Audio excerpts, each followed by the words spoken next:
for those of you that don't know. Okay, I'm reading 1 Samuel 30. Okay, I read the chapter, and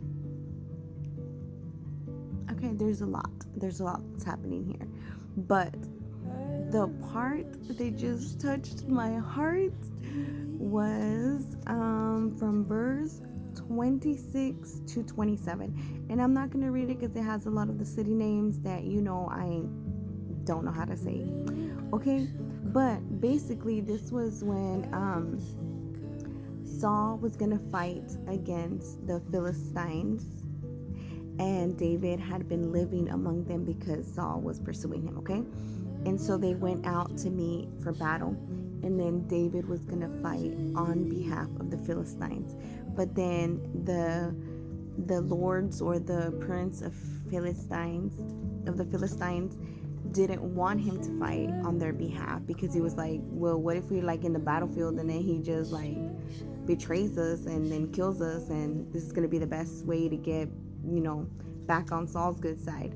So they had sent him away. And so then while he was away, his little town had been raided. So they get back and everything is destroyed. And then he goes to God and he asks, should I go follow? And God says yes. Okay, so obviously he won that battle. But then when he came back, it says that he sent some of the spoil to different parts of Israel. So it says in 26, now when David came back to his little place, he sent some of the spoil to the elders of Judah, to his friends, saying, here is a present for you from the spoil of the enemies of the Lord. And then he sent spoil to other parts that he had been, that he had visited, during this whole Saul was pursuing him or whatnot. But I was just like he didn't have to do that.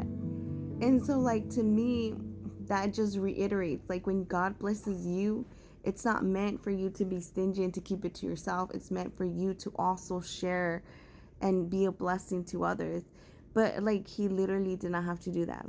They wouldn't have even known that he had this, but he did it from the bottom of his heart. And so then I literally was like, God, I can see why,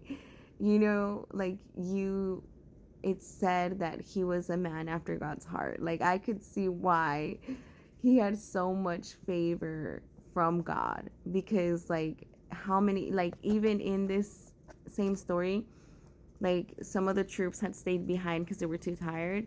And so some of the men were like, you're not getting anything because you weren't even in this battle. And he corrected them immediately. He was like, no, they stayed with the supplies. They get part of it as well.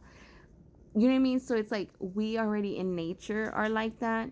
And I think it's very easy for us to be selfish and be like, no, I did the work. When in reality, it wasn't us, right? It was God's favor, God giving us strength, God giving us the idea, God giving us whatever, right? And everything comes from God. Jesus said it himself. Everything comes from God. And so, we can get into that mindset of no, we're not going to share. And so for David to just send spoil to all these different places, I was just I get it. But that wasn't even the main part that I was going to talk about in regards to this chapter. So go to the other video, because I'm going to talk about what I really wanted to talk about.